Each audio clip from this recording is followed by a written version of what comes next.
जय गुरुदेव जी के जो सत्संग हैं वो हमारा भक्ति विधान है, वो हमारा संविधान है। वरना आपको कोई भी भ्रमित कर देगा। कल को आपको गुरुजी की बेटी कुछ कह देगी, आप मान जाओगे कि यार गुरुजी की बेटी है। फिर कोई सत्संग को आपको गुरुजी के 10-10 वीडियो दिखाएगा, फिर आप कहोगे यार गुरुजी बोल रहे हैं सही है, कहीं गुरुजी की बेटी तो गलत नहीं बोल रही।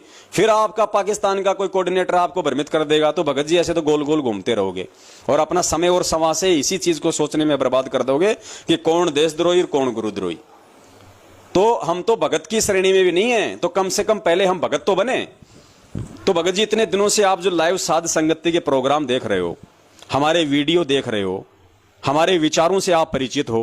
गुरुद्रोही की जो परिभाषा गुरुदेव ने बताई बड़ी सिंपल है कि गुरुद्रोही सब कोई कहे, गुरुद्रोही न चीन्या कोई, गुरु से बैर ईर्ष्या करे, गुरुद्रोही कावे सोई। तो बताओ, जो गुरु का बैर करेगा, निंदा करेगा, चुगली करेगा, गुरु जी को गलत बताएगा, या वो खुद ऐसी कोई घटिया हरकत करेगा जिसके चलते उसके गुरु की बदनामी हो। तो भगत जी हम सत्सेवकों ने ना तो भक्तों से कोई राजनीति करवाई, ना किसी की कोई सीबीआई जांच करवाई किसी गुंडे की, जैसे इन्होंने आनंदपाल सिंह की करवा दी। ना हमने हरियाणा की किसान रैली को समर्थन दिया, ना हमने हरियाणा की बीजेपी सरकार को समर्थन दिया, ना कांग्रेस सरकार को समर्थन दिया, ना हमने हरियाणा के जाटों को 5% आरक्षण के टुकड़े के लिए हम किसी सरकार के आगे उनके साथ मिलकर भीख मांगी हमने, ना हमने हरियाणा के जाट आरक्षण में 20-20 लाख 15-15 लाख के उनको चंदे दिए, ना हमने आनंदपाल सिंह की सीबीआई जांच के हमने चंदे दिए जो पुलिस एनकाउंटर में मारा गया, जो AK-47 रखा करता था बंदूक। अब बताओ भगत जी, अब गुरुद्रोही कौन है? बरवाला कांड में ना हमने भक्तों को कभी वो कमांडो बनाया, ना हमने गुरुजी के आदेश से हमने बरवाला कांड में किसी भगत को कमांडो बनाया, ना हम बरवाला कांड के बाद में हमारे ऊपर कोई मुकदमा है, ना बरवाला कांड के बाद हम कोई भगोड़े बन के घूम रहे, ना आज हम कोई पीले पर्चे निकाल रहे कि गुरुजी का ये आदेश आ गया, गुरुजी का वो आदेश आ गया, ना हम कोई गुरुजी के नाम से कोई फर्जी ऑडियो निकाल रहे। अरे भैया, ये कलयुग है भगत जी। ये भक्ति किसी ऑडियो के हिसाब से नहीं चलेगी, ये भक्ति किसी पीले पर्चे के हिसाब से नहीं चलेगी। अरे आप फिल्में देखते हो, पाकिस्तान की आप फिल्में आपने देखी होंगी। पहले एक फिल्म में एक ही आदमी है, उसका डबल रोल होता है। एक ही आदमी, एक ही शकल, आमने सामने खड़ा है, बातचीत कर रहा है, वो की वो भाषा बोल रहे हैं दोनों। ये कलयुग है, मशीनरी युग है, ऐसी ऐसी एप्लीकेशन है, आप किसी की भी आवाज निकाल सकते हो। ऐसे ऐसे मिमिक्री आर्टिस्ट हैं, एक ही आदमी 50 एक्टर की, 50 राजनेताओं की, यहां तक कि जानवरों की भी आवाज निकाल देगा। बिल्ली, कुत्ते, हाथी, घोड़े, गधे, सुअर, सबकी आवाज निकाल देगा। लोग तो ट्रेन की आवाज निकाल देंगे, हेलीकॉप्टर की आवाज निकाल देंगे, मालूम ही नहीं पड़ेगा कि आवाज है किसकी। तो भाई ये कलयुग है। काल ने ये सारे सिस्टम इसीलिए चलाए हैं, हमें भ्रमित करने के लिए, हमारे को भ्रमणाओं में रखने के लिए। लेकिन एक आवाज ऐसी है जो दुनिया का कोई माई का बाप नहीं निकाल सकता, और वो आवाज है गुरुजी का सत्संग, गुरुजी का भक्ति विधान, गुरुजी के वचन। वो कोई दूसरा व्यक्ति नहीं बता सकता। गुरुजी ने जो परिभाषा बता दी, जो गुरुद्रोही की, देशद्रोही की, एक अच्छे भगत की और एक बुरे भगत की, एक 40 साल वाले भगत की और 4 साल वाले भगत की, वो दुनिया का कोई आर्टिस्ट, कोई मिमिक्री वाला शास्त्रों में से निकाल के नहीं बता सकता। तो बस वही हमारा आधार होना चाहिए। गुरुजी का सत्संग ही हमारे लिए सबसे बड़ा शास्त्र है, सबसे बड़ा प्रमाण है। उसके अलावा हमने किसी भी जीव की बात पे यकीन नहीं करना चाहिए। कोई यदि मेरे जैसा 2 कौड़ी का जीव यदि कोई बातें किसी को बोल रहा है, बता रहा है, तो भैया अगर आप गुरुजी की मर्यादा में हो, गुरुजी के आपने यदि सारे सत्संग सुने हुए हैं, आपने यदि ज्ञान को आधार बना रखा है, तो आप तुरंत कैच कर लोगे कि ये भाई कौन सी बात सही बोल रहा है, कौन सी बात ये गलत बोल रहा है।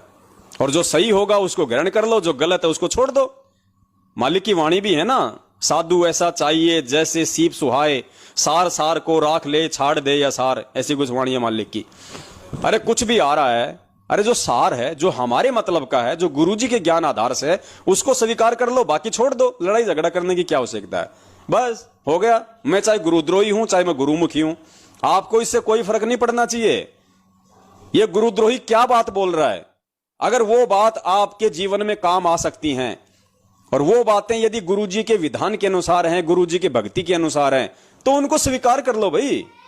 अरे कोई अच्छी बात अगर कोई शराबी बता रहा है, अगर कोई मांसाहारी बता रहा है, अगर कोई अच्छी बात यदि कोई वो कसाई बता रहा है, तो उसका भी समर्थन करना चाहिए, उसका भी यस करना चाहिए कि हाँ बिल्कुल सही बात बोल रहा है। ऐसा नहीं कि ये तो कसाई है।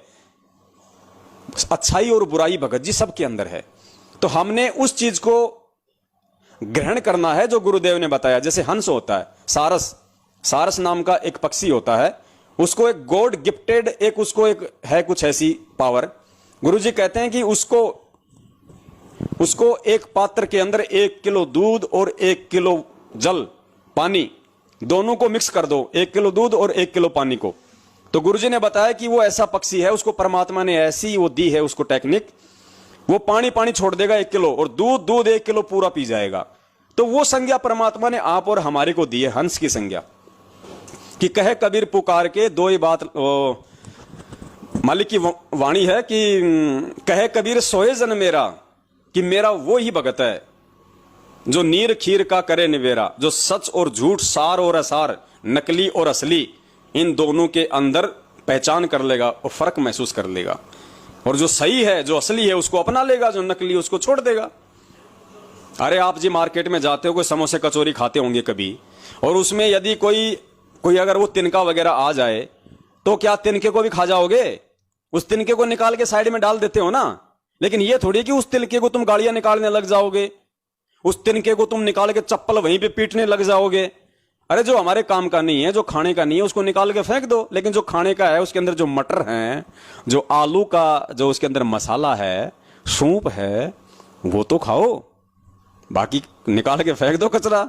तो पवन दास जो बात बोल रहा है, या दूसरा भगत भाई बहन कोई बात बोल रहा है, या मैनेजमेंट वाला कोई बात बोल रहा है, हम तो ये नहीं कहते कि तुम उनके वीडियो मत देखो, खूब देखो, मैनेजमेंट की सारी बातें सुनो, मैनेजमेंट के सारे वीडियो देखोगे नहीं तब तक तुम्हें मालूम कैसा पड़ेगा कि हम सत्सेवक सही बोल रहे हैं या मैनेजमेंट सही बोल रहा है। तो दोनों तरफ की बातें सुनो, तभी हम जज बनेंगे, तभी हम परमेश्वर की वाणी के अनुसार हम एक भगत कहलाएंगे। कि कहे कबीर सोए जन मेरा, जो नीर खीर का करे निवेरा।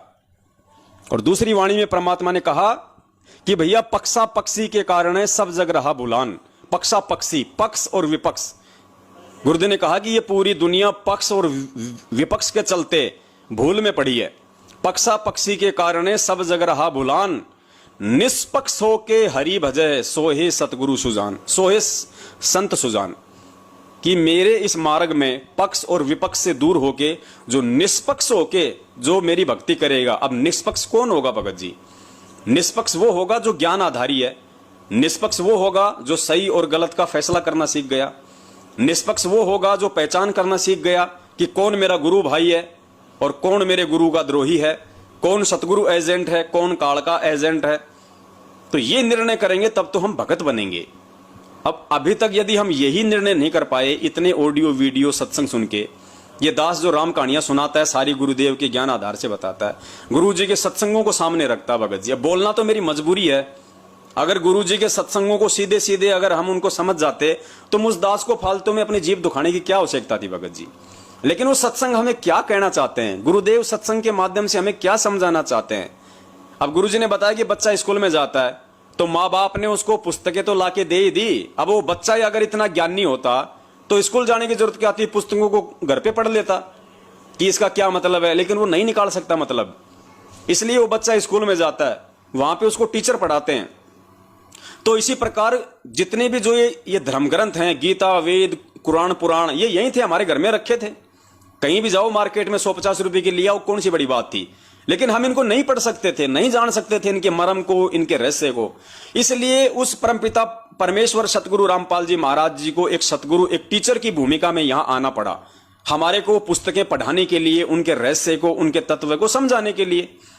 अब उस पूज्य गुरुदेव जी ने जो सत्संग कर दिए वो संगत के समझ में नहीं आ रहे, तो गुरुजी के सत्संगों के रहस्य को समझाने के लिए, उस मर्म को समझाने के लिए परमात्मा ने यह साध संगति का प्रोग्राम रखवाया है।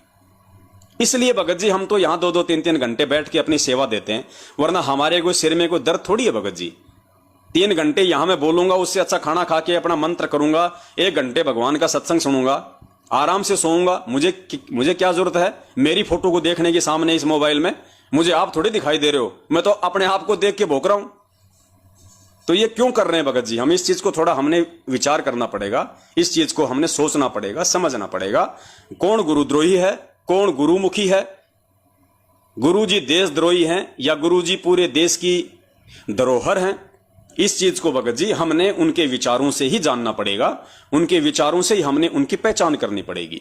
तो सुनिए पूज्य गुरुदेव जी का ये सत्संग, और इस सत्संग में परमात्मा ने जिस तरह से हमारे को समझाया है बड़े प्यार से, हमने निष्कर्ष निकालना पड़ेगा आज वर्तमान की इस धर्म संकट वाली स्थिति में, जो काल प्रेरणा से सतलोक आश्रम मैनेजमेंट हरियाणा वालों ने संगत में पैदा कर रखी है, संगत को गुमराह कर रखा है, ऐसे ऐसे कुकर्म करवा दिए जो गुरुजी के ज्ञान के विपरीत है। संगत बेचारी पूरी तरह से कंफ्यूज हो गई, क्या सही है क्या गलत है। एक तरफ तो गुरुजी कहते हैं ये काम नहीं करना, दूसरी तरफ ये गुरुजी के लोग ये हमारे को पीले पर्चे निकाल के दे रहे हैं, ऐसी ऐसी ऑडियो ला के दे रहे हैं। अब हम तो पूरी तरह से हम भ्रमित हो गए, हम गुरुजी के सत्संगों की माने या इन पीले पर्चों की माने, क्या करें क्या ना करें। तो पुण्यात्माओं, इसी धर्म संकट वाली स्थिति से जो बाहर निकलेगा उसी को परमात्मा ने हंस बताया, उसी को परमात्मा ने एक विवेकी भगत बताया, एक ज्ञान आधारी आत्मा बताया। और वो ज्ञान आधारी आत्मा, वो हंस, वो विवेकी भगत वो ही बन सकता है जो इधर उधर की बातें ना सुन के केवल अपने पूज्य गुरुदेव जी के सत्संगों को आधार बनाएगा। और सत्संगों को संगत आधार नहीं बना पा रही थी, इसीलिए उस बंदी छोड़ ने इस 2 कौड़ी के जीव, इस कुत्ते पवन दास को संगत में खड़ा किया। और आज लोग समझने लगे हैं पुण्यात्माओं, आज आप जो लोग जुड़ रहे हो, 500 लोग, 250 लोग, 2 5 हजार लोग जो आप ये जो मतलब लाइव देखते हो, ये पुण्यात्माओं आज से पहले लोग नहीं देखा करते थे। 7 साल से तो मैं अकेला भूख रहा था। आज इस दास के साथ में मेरे भाई बहन जुड़े, इतने संघर्ष के बाद पिछले 7-8 साल से ये दास भूख रहा है। दास ने अकेले ने गाड़ियां खाई, दास ने अकेले ने इनके उलट खाए, इनका वो जुल्म सहा। 7 साल से मैं अपने बच्चों को लेके 6 महीने कहां, 2 महीने कहां, 1 साल कहां भटक रहा हूं। क्यों भटक रहा हूं भैया? मैं भी अपनी भक्ति करता आप लोगों की तरह आराम से बैठ के, मैं भी इन कुकर्मियों को मुंह से कुछ नहीं बोलता, चाहे किसी की बहन बेटी को छेड़े, चाहे किसी भगत को लूटे, मुझे क्या मतलब था। लेकिन मेरी जिम्मेदारी थी, मुझे समझ में आ गया था कि मेरा बाप कौन है और मेरे बाप का क्या मिशन है। और समझदार होने के बाद में एक बच्चे का अपने बाप के प्रति, एक गुरु का अपने शिष्य के प्रति क्या फर्ज होता है, मैं उस शिष्य धर्म को निभाने के लिए पिछले 7 साल से खड़ा हूं। संगत से मुझे आज भी कोई लेना देना नहीं है। आप लोग ना मुझे अपनी भक्ति दे सकते, ना मैं आपको अपनी भक्ति दूंगा, लेकिन ये मेरा एक शिष्य धर्म है।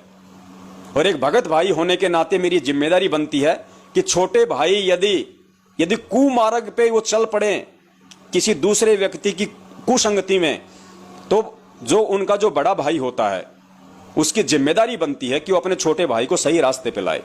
तो मैं तो खाली अपने गुरुजी के प्रति और अपने भाई बहनों के प्रति जो मेरी जिम्मेदारी बनती है आध्यात्मिक, मैं तो उसका निर्वाह कर रहा हूं निस्वार्थ रूप से, बिना किसी लोभ लालच के, निस्वार्थ रूप से। भाई मेरा इसमें कोई लोभ लालच नहीं है। तो ये हम सबको निभानी चाहिए। तो पिछले 7 साल से तो दास अकेला निभा रहा था, कोई साथ में नहीं था। 1-2 ऐसे आते थे सूरमा, आंधी की तरह आते थे, 2-4 दिन रहते और तूफान की तरह वापस भग जाते थे। लो जी, बन गया सत्सेवक। अब परमेश्वर की आत्माएं टिकने लगी हैं, अब परमात्मा उनको दृढ़ करने लगे हैं।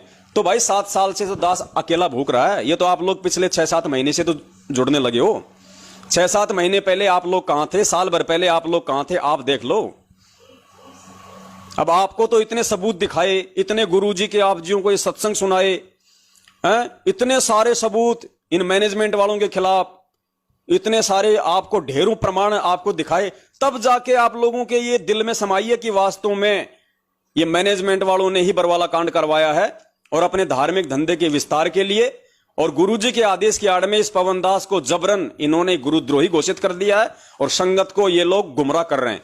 इतने प्रमाण और सबूत देखने के बाद इनकी मैंने इनसे जो बातचीत की, ऑडियो वीडियो इनके बनाए मैंने, गुरुजी के जो परमेश्वर ने दास से जो ये सत्संग निकलवाए बीच बीच से, उस आधार से आज आपको समझ में आने लगी हैं। तो सोचो पुण्यात्माओं, पिछले 7 साल पहले कोई माइका लाल ये जानता भी नहीं था कि मैनेजमेंट सही है या गलत है। किसी को इन पे कोई शंका नहीं थी, कोई इनके खिलाफ बोलने की हिम्मत नहीं कर पा रहा था। उस समय से परमात्मा इस दास को इन गुंडों के सामने खड़ा कर रखा है और पिछले 6 साल से वो परमात्मा इस दास से अकेले से ही संघर्ष करवा रहा था। तो अब आप लोगों को समझना चाहिए, अगर मैं गुरुद्रोही हूं तो मुझे सिर में दर्द करने की क्या आवश्यकता थी। मेरे कहने का मतलब यह है, मैं अपने आप को कोई शाबाशी नहीं दे रहा, मैं कोई श्रेय नहीं ले रहा और शाबाशी देके और इस गंदे लोक में झूठा श्रेय लेके अगले जन्म में मुझे सूअर की योनि प्राप्त नहीं करनी, क्योंकि जो श्रेय लेता है वो सूअर बनता अगले जन्म में। और जो अपनी गाथा गुआता है वो गधा बनता है। तो इसलिए दास बता रहा है कि पुण्यात्माओं, अब आप लोगों को ये बातें समझ में आ जानी चाहिए कि परमात्मा का पंजा किसके सिर पे है। परमात्मा वास्तव में ज्ञान आधार से किस भगत के साथ में है। अरे जिस प्रकार इन्होंने अपने धार्मिक धंधे और स्वार्थ के लिए मुझे गुरुद्रोही बना दिया, वैसे ही इन लोगों ने अपने धार्मिक धंधे और स्वार्थ के लिए बरवाला कांड करके पूज्य गुरुदेव जी को देशद्रोही बनवा दिया। अब दुनिया उन्हें एक संत नहीं मान रही, दुनिया उन्हें देशद्रोही समझ रही है। ठीक इसी प्रकार संगत मुझे भगत नहीं मान रही, मुझे गुरुद्रोही मान रही है। और मानने वाले तो संत रामपाल जी महाराज जी को अपना भगवान मानते हैं, और मानने वाले तो इस पवन दास को अपना भाई मानते हैं और मानते रहेंगे। लेकिन जिम्मेदारी यह है कि बाकी से ज्यादा लोगों तक हम ये संदेश पहुंचाएं कि भैया सही क्या है और गलत क्या है और हमें किस राह पे चलना।